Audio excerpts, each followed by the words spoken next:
Hey everyone, welcome to the Roundtable with Vienna Whyte, Season 1, Episode 62. I'm your host, Millie Rouge from the band Vienna Whyte here in Edmonton, Canada. This Roundtable is a YEG music production.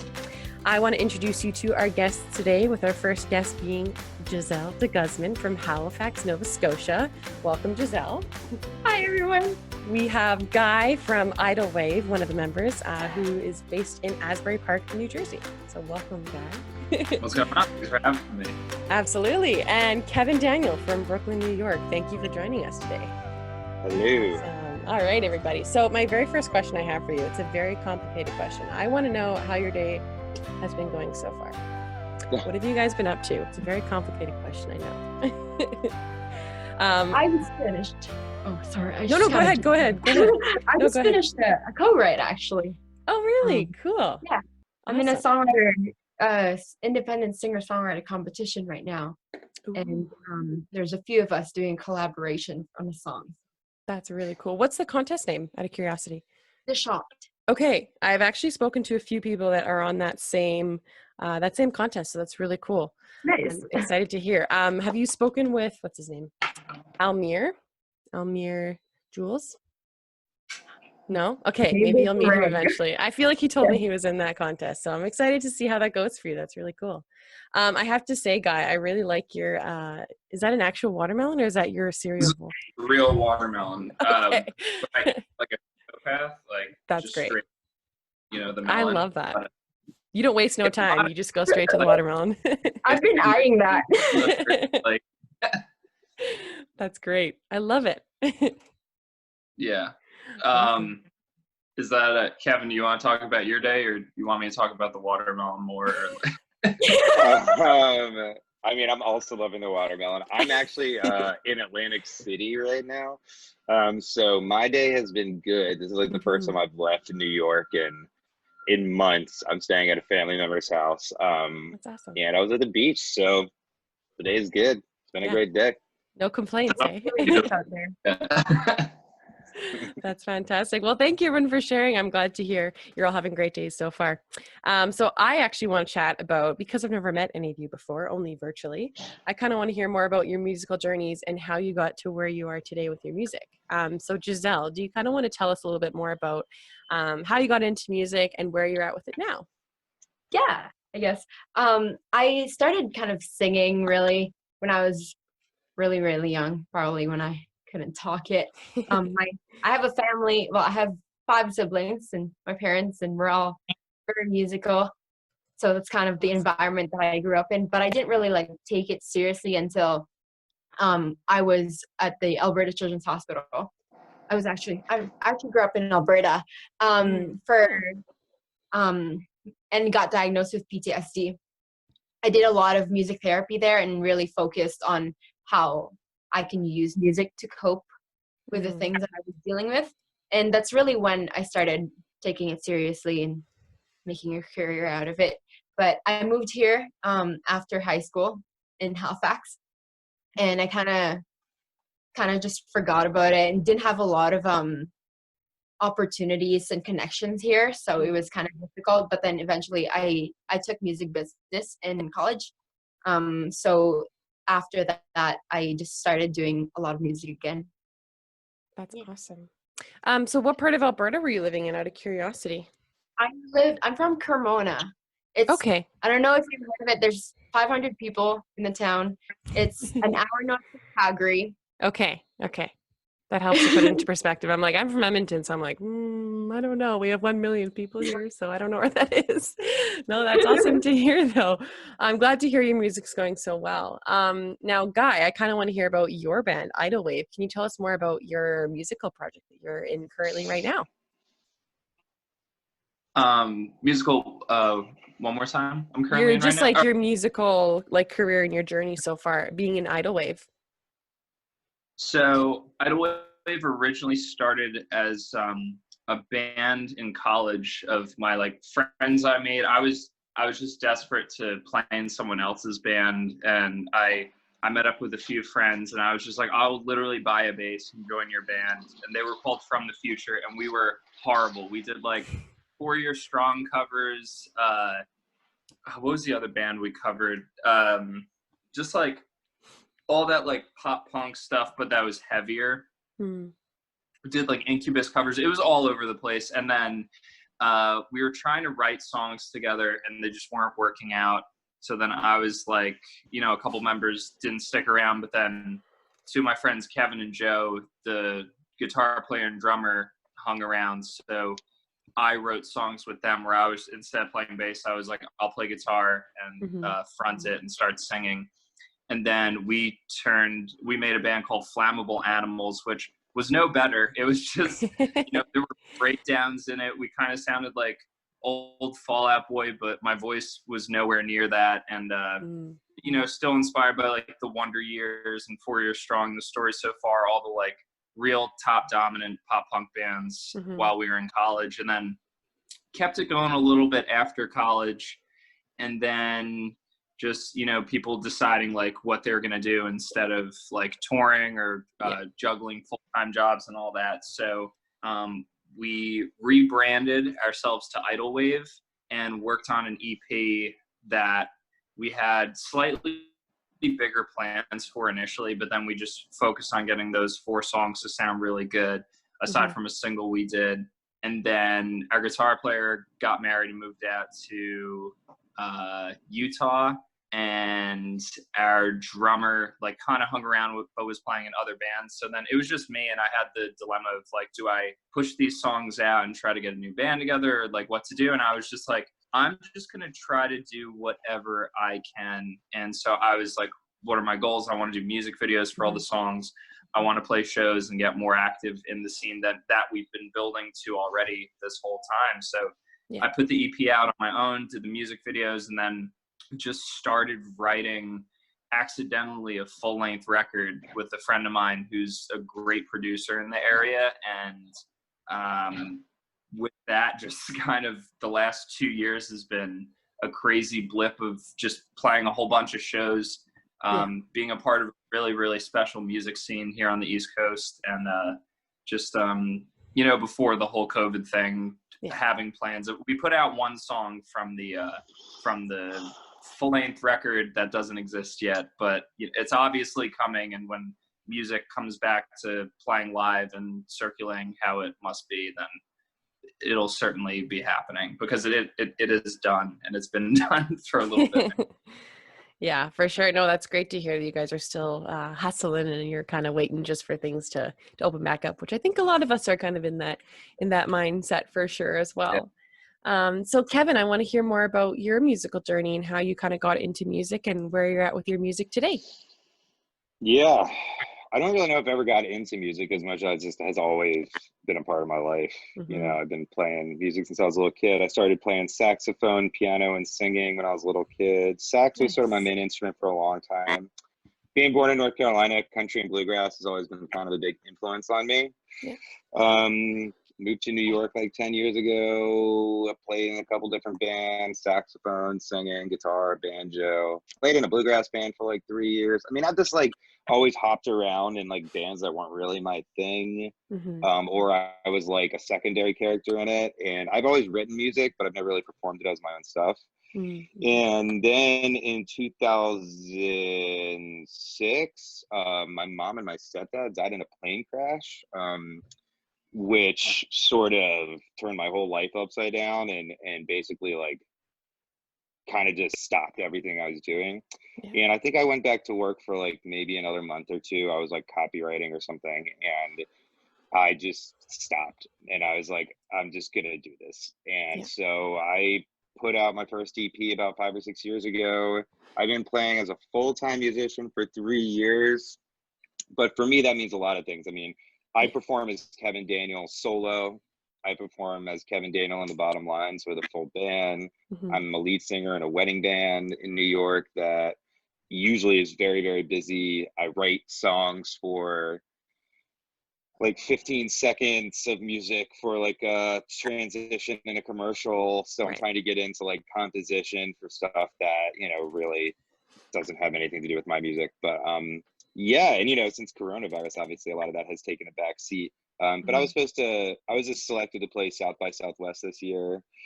selected to play Mountain Jam, selected to play some other cool festivals, and yeah, I really thought I was gonna be famous by the end of this year.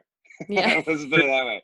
And then You're banking on it. every awesome opportunity just got swept out from under Yeah. me. So Yeah. you know, whatever. I'm just gonna work hard all over again and just do what I got to do to get back there. Yeah, absolutely. Well, that sounds like you've got such a diverse and really cool career. So thank you so much for sharing more about that. So interesting to hear. So I want to chat about our topic of the day now. So I change these topics every day just because I like to hear different things from different musicians. Everyone's got such a different perspective about everything. So I really want to hear just kind of what you guys think, your thoughts and opinions on everything. So what we're talking about today is how to find your fan base. So I think this is a difficult topic for a lot of musicians because it's very hard to hone down and just like get a solid base of fans just to really love you and your music. So the first thing my first question I want to open up with today, I want to know who so far has been the most supportive of your music. Who are kind of your go-to people? And this could be family, this could be friends, this could be fans, but I kind of want to know who's been the most supportive of your music so far. So Gizelle, does anyone come to mind when you kind of hear that question that you immediately think of? I'm definitely thinking of a group of people. You know, the people who went to my music business class, the people who are in the music industry, who are my friends, people who play in my band, really people who are like sharing what I basically go through in the industry, right? Yeah. And the people who are part of my life as a like personally. Absolutely. So yeah. Yeah, no, I was going to add something, but I was go for it. no. Go for it. No, go for it. I just feel like it's really important to know yourself and know what you believe in to be able to find, you know, your fan base, because your fans won't like you if they don't know who you truly are. Yeah, that's such a good point. I'm curious to know, Guy, kind of with your band, you guys are a group project. So there's a few of you in your band, which can be helpful sometimes to get more fans or more, you know, members to kind of be interested in you. But how do you find in a band experience? How is it like? Who's kind of your most supportive group that supports you guys? So right now, from just years of kind of cultivating this scene together and being supportive, even for the people that have like dropped out or not taken it as seriously or fleshed it out. Just there's, I'm going to name drop some people too, just because I want to shout them out. Like my friend Connor, he has a kind of projects going on called Cloud Hands, but he's also an engineer, producer.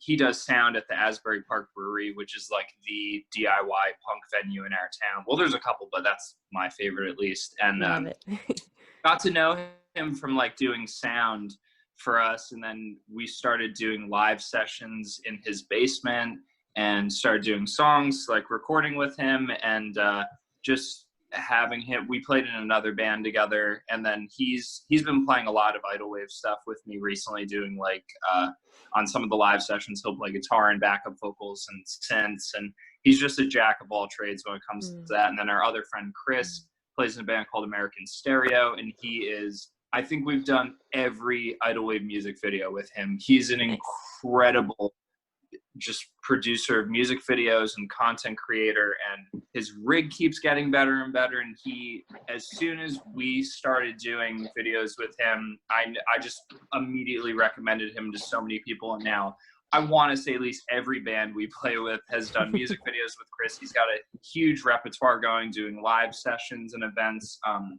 They just did a concert like a month ago that was a drive-through concert, a like drive-up concert, and it made it like our New Jersey News 12, and Chris's footage of our friend's band. But it's just insane. But I think that's the most support right now, is this do or die mentality, that it's like you can't just be doing one thing.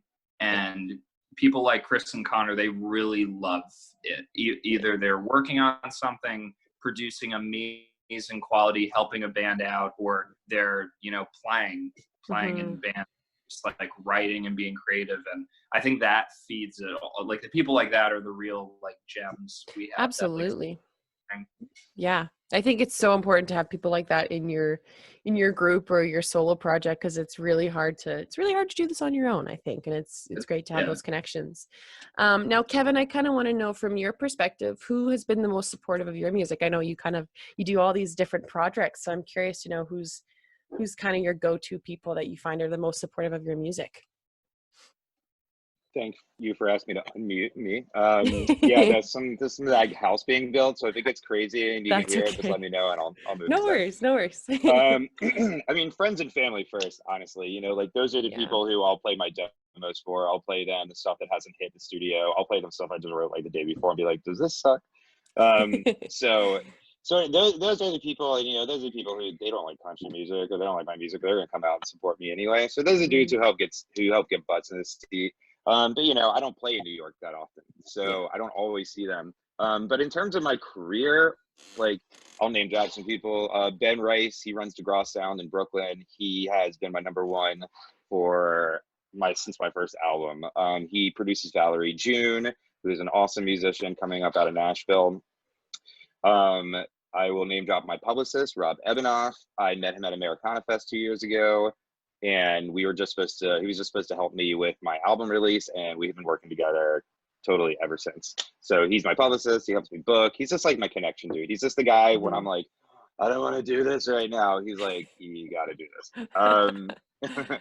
And yeah, my music video guy, sort of inspired me to name drop my music video man, Eric Ambrosino. He just every music video I've gotten some really great responses to my music videos. One of them has almost 500,000 views, and you know, it was just me, Eric, and you know, the Williamsburg, and we just rode around. We did a bunch of different shots, and it was awesome.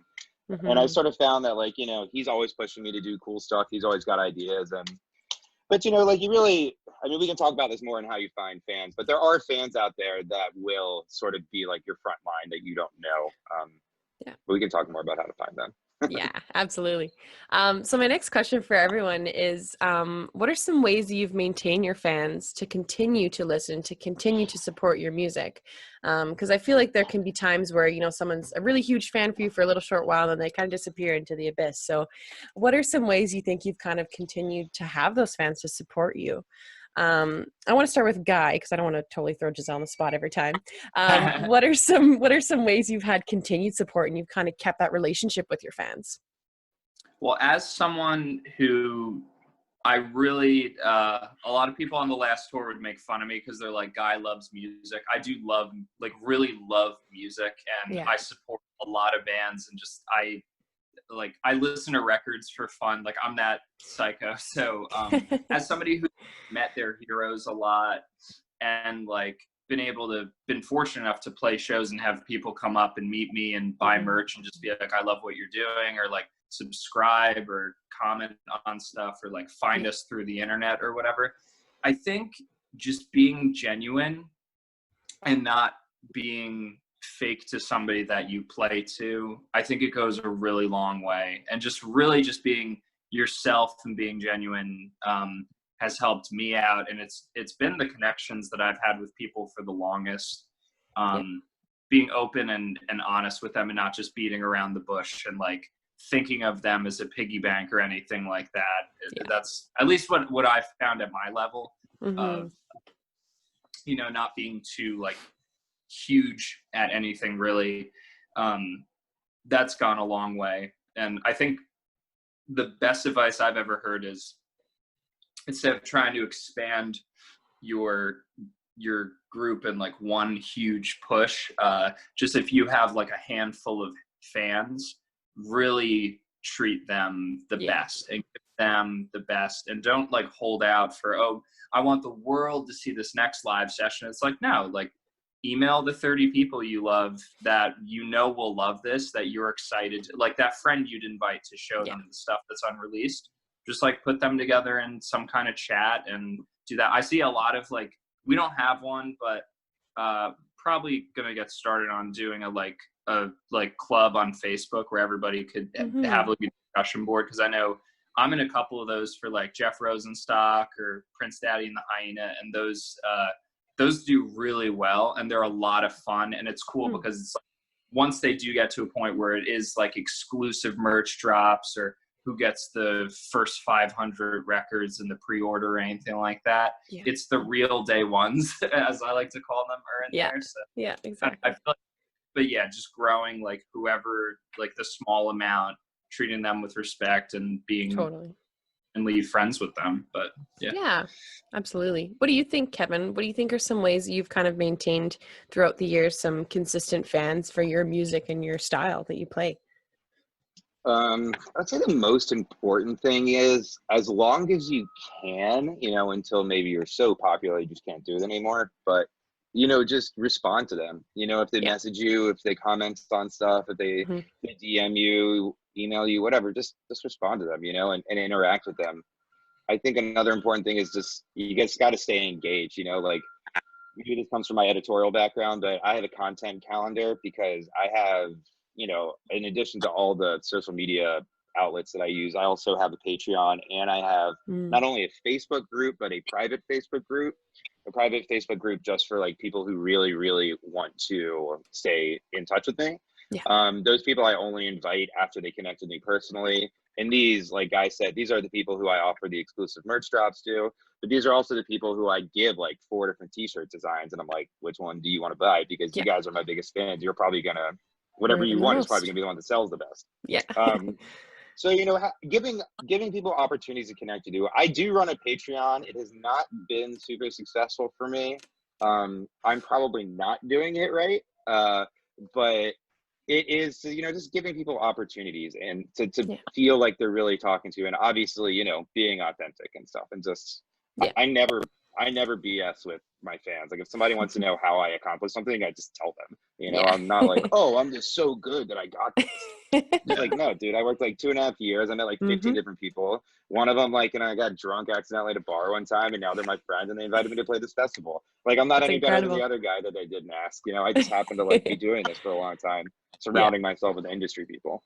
Absolutely. Yeah. I love that. That's such an honest response. That's amazing. Thank you. Now, Gizelle, I saw you shaking your head a lot and kind of nodding along with what Guy was saying. So did you have anything to add to kind of what you think to how you can kind of keep your fans connected to your music and to you in general? Yeah, I really like what Guy and Kevin said, but like for myself personally, again, I do this to like help cope with myself and like help other people, right? So I find that when people reach out to me about how they've been touched by your songs, or like what their experiences are, I just really try to be open and share my own experiences to make a connection with them, because as Guy was saying, like, treat them and make them feel special, and that they actually matter to you, because they do.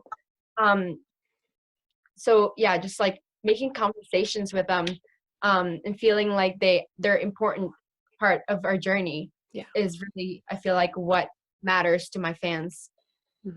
Absolutely. And I love that you have that part of you that you're really sharing yourself in everything you do, and that's why people are drawn to your music, because of your experiences. Because I think that's what really connects people the most, is when they can relate to you. So I think that's a great start for you for sure.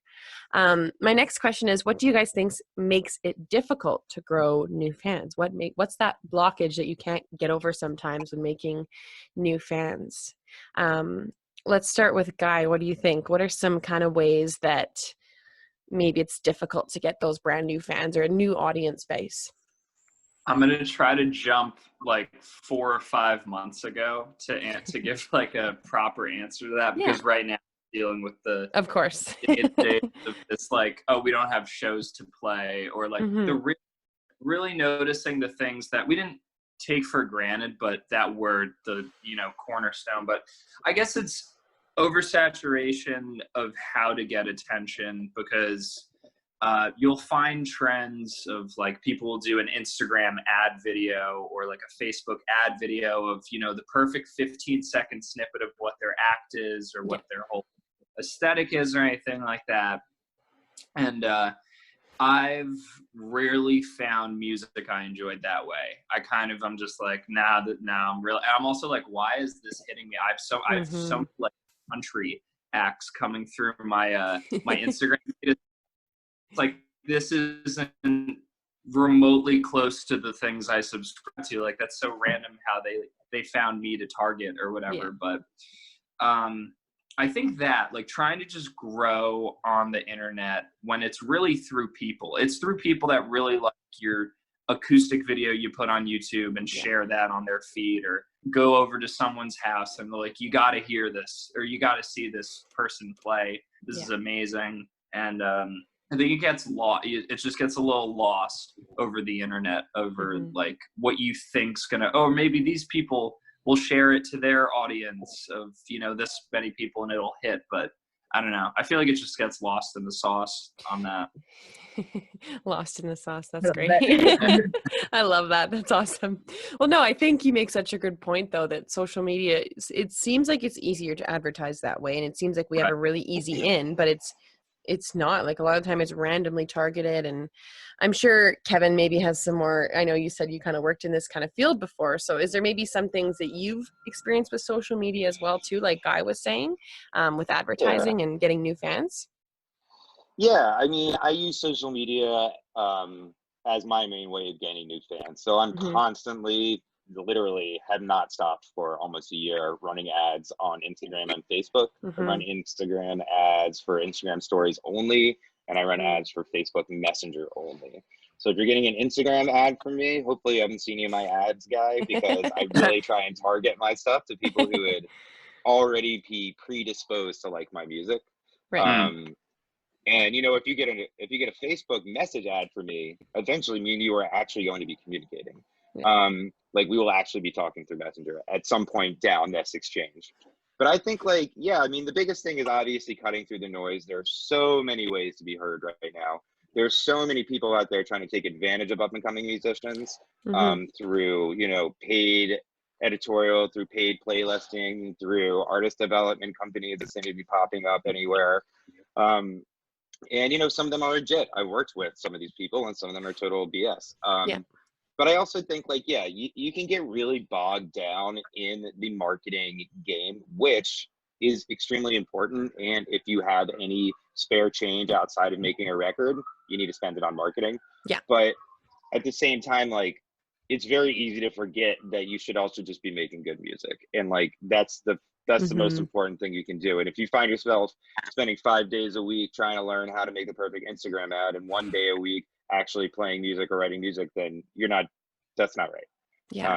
So just, you know, trying to stick to what's important and cutting through the noise.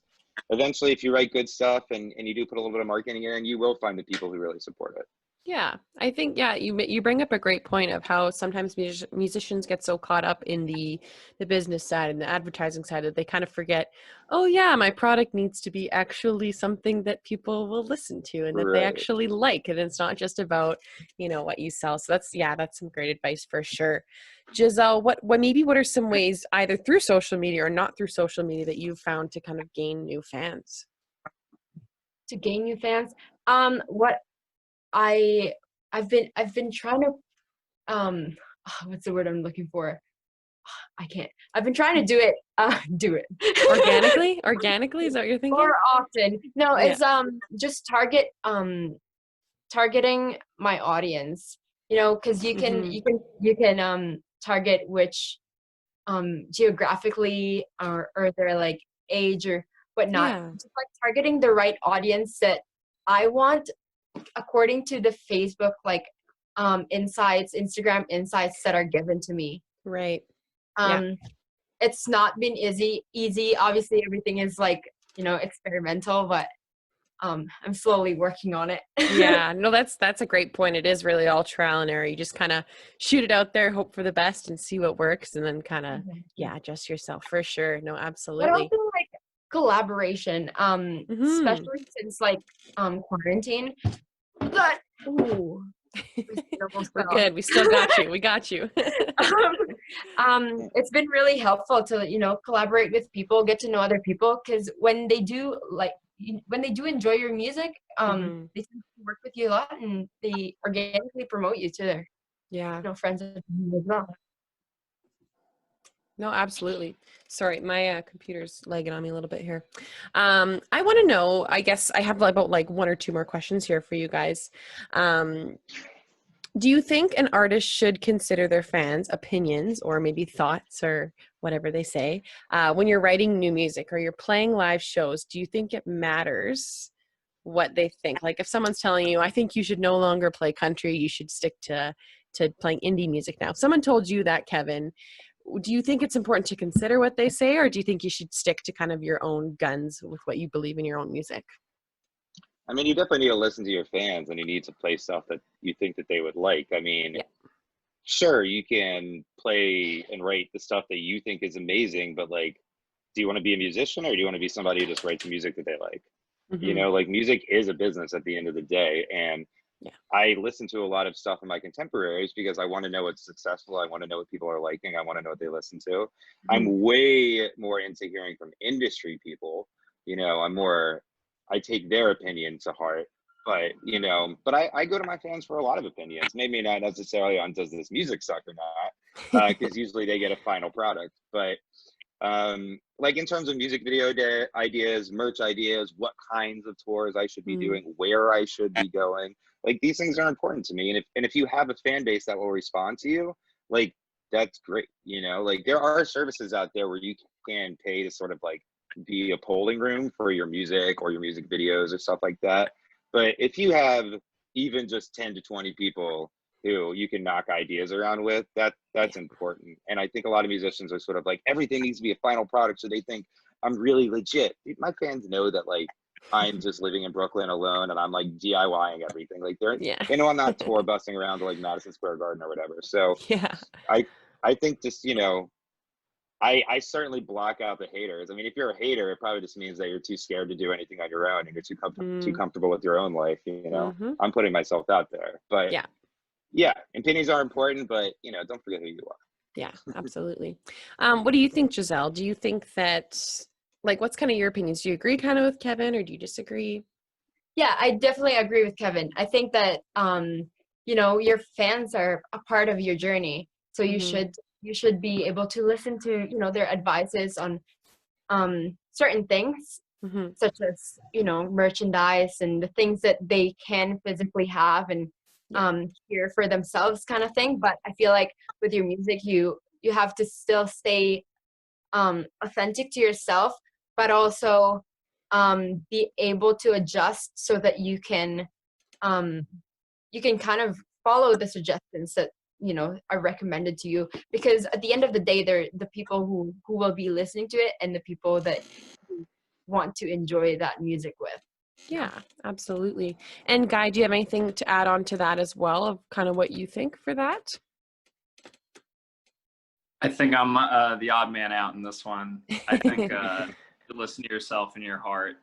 I think I have a personal theory about like the concept of celebrity or actor or famous at the moment. Influencer. People Yeah. that are is people that just are themselves, and people flock to that. And especially where like is in terms of the way I look at genre of music, I love the band Knocked Loose, and I really don't care for the hardcore genre of music. But for some reason, they stand out so much to me. Or I don't really love pop music, but Carly Rae Jepsen will really like speak to me. And I think there's something in that. I think, you know, especially with like acting, I don't think it's, oh, well, this person's the best actor. It's, no, I really like it when Seth Rogen's on the TV and we're hanging out together. It's like, I love spending time with this person or seeing what this person does. And I love when artists kind of find their own lane. But also, I'm a little biased in the question only because I don't think I've ever gotten suggestions from people to change around, or like, I don't know. I've kind of changed, you know, the overall sound from a pop punk band to an indie rock band on my own because it felt right. Yeah. And maybe I'll be able to come up with a different answer in a year, or if people are want the direction to change or anything like that. And I'm definitely, my ears are open to suggestion, especially when my friends and I are talking about music or talking about direction or anything like that. But I do have bad ideas. a lot of the time, and ideas that don't work out. But I just kind of, I like learning from them, and I'd rather try something than not, because you never Absolutely. know. Yeah, no, that's a really great point. Well, thank you so much, everyone, for kind of sharing everything and kind of giving your opinions and advice. That was actually our last question for the day. We're out of time, but we're really lucky to have had you all on today. If you guys are at home watching this roundtable with Vienna Whyte on YouTube, make sure to like, subscribe, and hit the bell button to be notified about our shows. We post Monday to Friday, 2 shows, so there's lots to watch. If you want to hear this conversation on Spotify, just search up the Vienna Whyte podcast and you'll find it there. Now, could I get you all to just once again say your stage name and where our audience can find you on social media? Gizelle, can you sign us out first? Yeah. My name is Gizelle de Guzman, and you can find me at Gizelle de Guzman Music on Instagram and Facebook, or GizelleDeGuzman.com. Perfect. And Guy, can you sign out your band for us? Thank you so much for having me, Millie. My name's Guy from Idlewave. You can find us at Idlewave NJ, Idlewave on YouTube, Spotify, all that. Perfect. And Kevin, can you sign yourself out as well? Yes, I am Kevin Daniel. Thank you so much for having me. You can check me out. Pretty much everything is thekevindaniel.com, Instagram /thekevindaniel, Facebook /thekevindaniel. It's all me. Perfect. Well, thank you so much, everyone. I hope you all have a great day. It's great meeting you all. Bye-bye. Thank you. Bye.